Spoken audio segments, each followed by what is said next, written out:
Hey friends, Randa here with Cooking Under Pressure, a YouTube channel dedicated to teaching you how to use your pressure cooker, whether it's an Instapot or any pressure cooker. We're giving you all of the tips and tricks and great recipes that you can use super fast, super quick. Today, it is corn and crab bisque. You can go down to your supermarket, get the ingredients.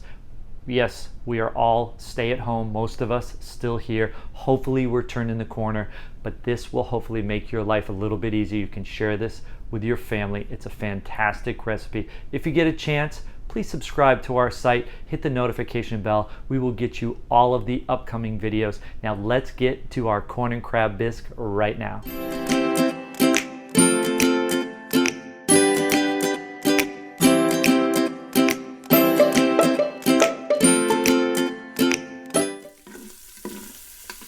No better way to start off a recipe than sauteing some bacon. As you know, everyone, bacon makes everything taste a little bit better, and it will make this corn crab bisque taste a little bit better too. So we've already sauteed some bacon. Let's put in a good amount. We're talking about 2 to 3 tablespoons of butter. I didn't have any Kerrygold today, so we're going to put in, I've got some Land O'Lakes.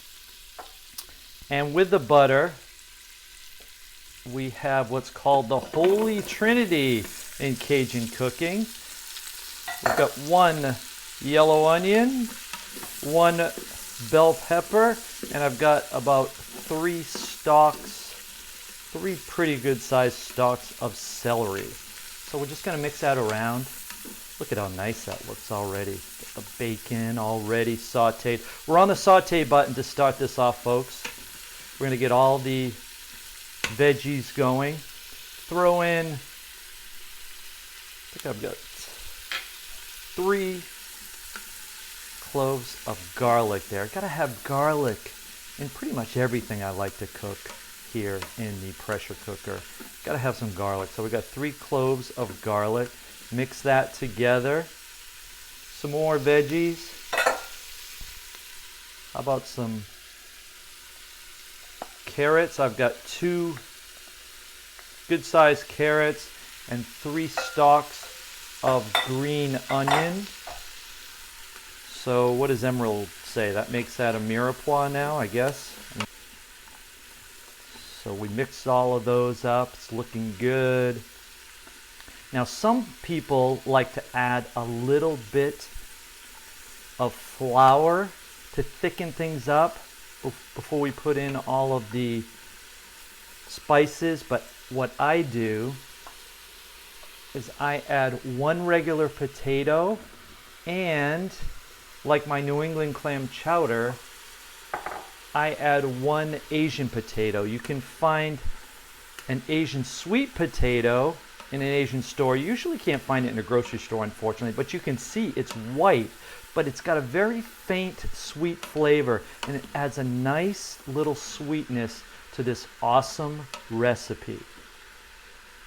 So we're going to mix that together. 1 potato, 1 white potato, and 1 Asian potato. And look at that, the colors are looking gorgeous there. Next up, we'll put in a full can of cream style sweet corn. Put the whole can in there. Mix that in a little bit. That adds some nice flavor as part of the corn. And we're also going to add 10 ounces. I've got some gold and white corn here. This is frozen. You can use frozen corn. You can use fresh corn if you'd like. This is really easy. So we're just going to mix those together.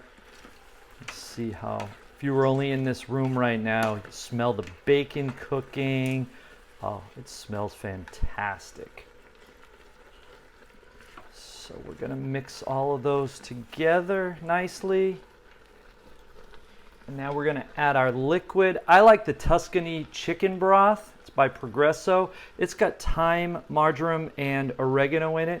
We're going to put 3 cups of that in. Now you can use seafood stock if you'd like. Some people like vegetable stock. I don't use vegetable stock a lot, but we're going to use 3 cups, 24 ounces of that Tuscany stock. Adds a nice flavor. Mix that together. And last but not least, we will add 2 large bay leaves. I always ask my mom, what's a bay leaf? She kind of looked at me like, son, it always adds flavor to everything. So that's kind of what I've gone with my whole life. Whenever I'm making stews or chowders, just throw a couple of bay leaves in there and it always makes things taste better. So we've got all of that mixed up. We're going to lock the lid on. We're going to pressurize this, and then we're going to come back and bring it to life with a bunch of spices and, of course, some beautiful lump crab. So we're going to shut off the saute, and we are going to set this to 6 minutes. That's my rice and risotto button on the Power Pressure Cooker XL. Be cooking this for 6 minutes, and we'll see you in a few minutes for some fantastic corn and crab bisque.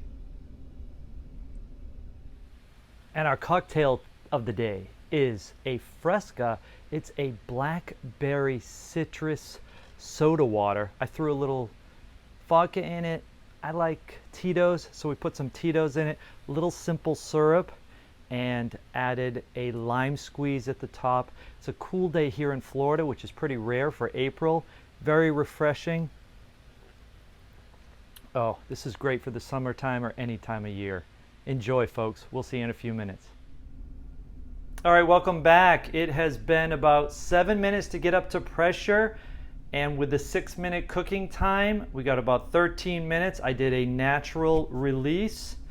The pressure indicator valve has dropped down. So as always, we're going to do a safe opening with the towel away from us.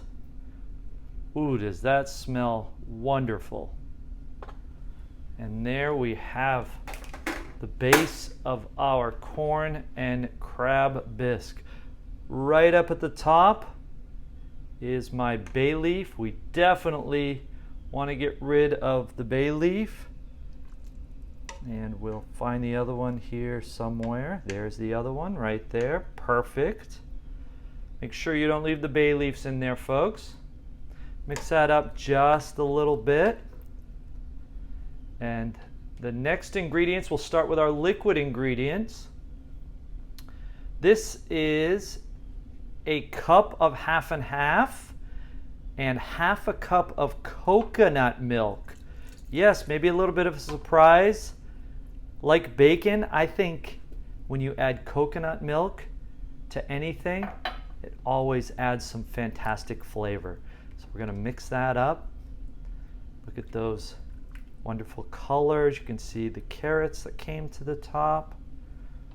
Next up, I have a splash of Worcestershire, about 1 tablespoon I put in of Worcestershire sauce. Some cooking sherry. We've got 2 good tablespoons of cooking sherry. We're going to mix that together. Add some nice flavor to this bisque. Now we're going to start adding some spices. I like to add Old Bay to a lot of different things, so we're going to do a good sprinkle of Old Bay, probably about half a tablespoon. You know, I like my adobo. It's got a lot of different spices in it. We'll go with a few shakes of that as well, probably about half a tablespoon. Let's kick it up a notch. We've got Tony Chachere's Creole seasoning. You can use any Creole seasoning that you want, anything with a spice. There's lots of different ones out there. I'm putting in a whole tablespoon. Adds a lot of nice flavor. Next up, you've seen me use this Oriental curry powder in the past. Probably about half a tablespoon. So let's start to mix that together. It's going to add some really nice flavor to this bisque. Now you can make this bisque as spicy as you'd like. I'm almost out of my chili garlic sauce, but I'm going to do about what's left here, maybe about a tablespoon. Any type of hot sauce that you like, you can add to this to make it as spicy as you prefer. I'm going to mix those spices together. And of course, a little bit of ground pepper. We'll add that.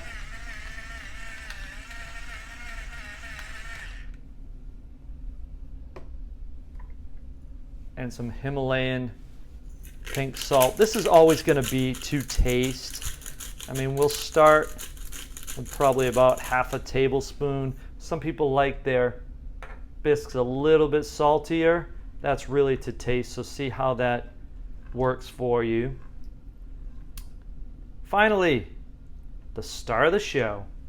We've got a pound of lump crab meat. I bought this at the local supermarket. You can see it's nice fresh crab meat. Put all of that in there. Please, folks, don't use any type of imitation crab meat. It's just not going to work for you.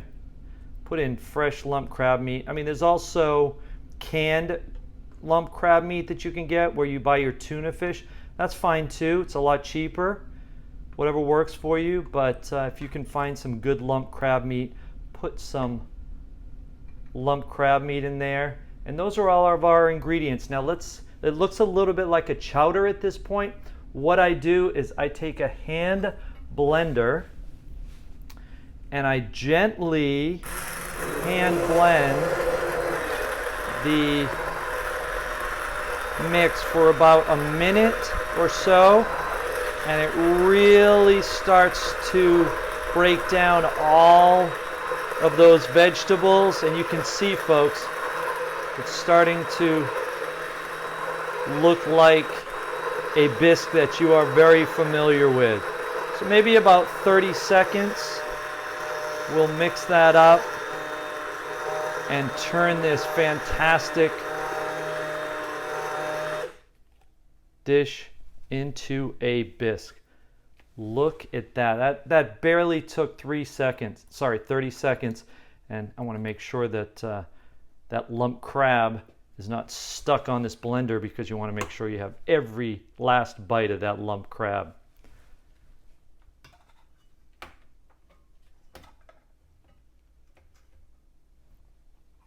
Folks, look at that. Restaurant quality.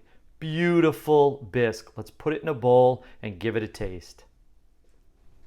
Here you have it. We have added some bacon that I cooked earlier, some green onions, and threw a little bit of the lump crab right on top. Folks, look at that. Let's give this a little taste. Creamy, a traditional bisque. This is fantastic. Again, folks, thanks for joining us today. As I said, it's tough out there. To all our health workers, thank you so much, and everyone that's helping out. And as always, if you ain't cooking under pressure, you ain't cooking. We'll see you next time.